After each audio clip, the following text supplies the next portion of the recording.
How you doing, guys? Welcome back to Law Creations. Just wanted to do a video and show you my accumulated dioramas that I've made over pretty much over the past year or so, and just show you how much they build up. And this is just pretty much a fraction. I sold quite a few dioramas through eBay and through different people, and this is pretty much what I have left, and that I use to display different figures.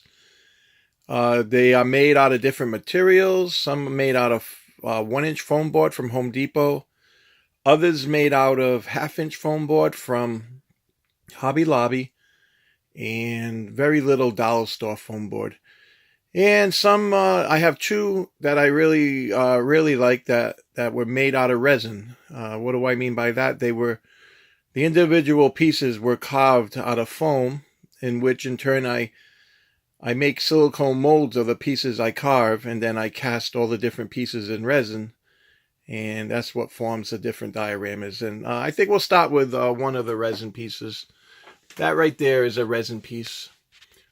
All that brickwork was individually poured into a mold and casted in resin, as well as the flooring.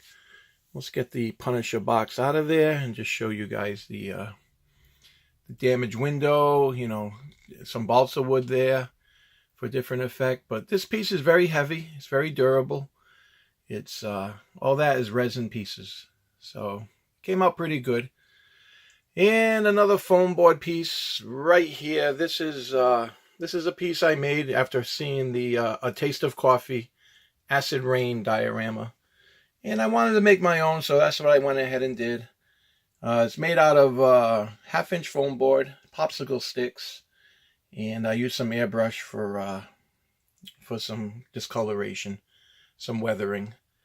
So that's what I went ahead and did with that one. That came out good. I really like that one. You can fit 2-3 figures on that particular diorama.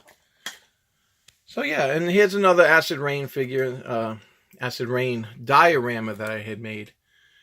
And it's just a small little piece with some barbed wire, some fencing, some signage about some radiation. And this one was a lot of fun to make. This one's magnetized, so all this breaks down into easy storage. So as such here. This was made out of pink insulation foam board. And it's the 1-inch foam board from Home Depot, as well as the base. And like I say, it's all magnetized, and it can break down like that. I really like magnetizing the pieces, because if you do ship them, it makes for easy shipping, and if you don't want to display it, it makes for easy storage. So here's another small piece that I made that's also magnetized. You may have seen my videos on these, but I'm just showing it to you as a whole. This one's pretty good. It's all these are 1 1/18 scale dioramas. This one here was made out of the 1/2-inch foam board from Hobby Lobby. I really enjoy working in that particular foam board, but I've also been enjoying doing the the full inch from Home Depot. But this one got a whole bunch of weathering. I used my airbrush as well, along with some dirt, some grass, some different things there. This one here is my first snow scene diorama. It came out okay, not the best that I've done, but not bad for a first snow scene. I use it for my Marauders Arctic sniper. I display it, so that one came out really good. This one was just a small piece here that I made. It's just to take pictures of different figures, and once again made out of 1/2-inch foam board, Hobby Lobby. But it gives you an idea of the textures you can get with that. It comes double-sided with paper, and you just peel off one side. And you leave the other side on for durability. So that's what I go ahead and do. Here's probably my favorite diorama I made. This one really pushed my limits, and it's very different than what I'm used to doing. And it's one of my larger pieces. It's just a warehouse kind of scene. You can fit several, probably 6, 7, 8 figures on this particular piece. A whole bunch of rusting going on and weathering, and this one came out really good. I really like this one. But that's all made out of 1-inch foam board from Home Depot. So when I do larger pieces, I like to try to make it out of the 1-inch foam.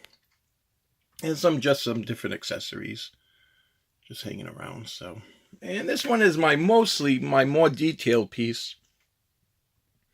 This one I really slowed down and paid attention to some details. I used some Vallejo mud effects on this, and it really gives the illusion of mud.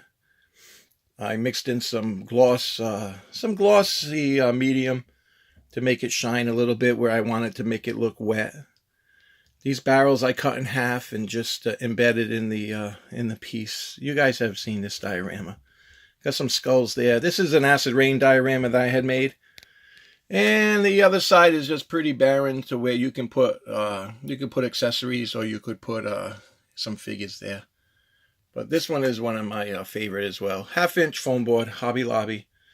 That's how I went ahead and made this piece.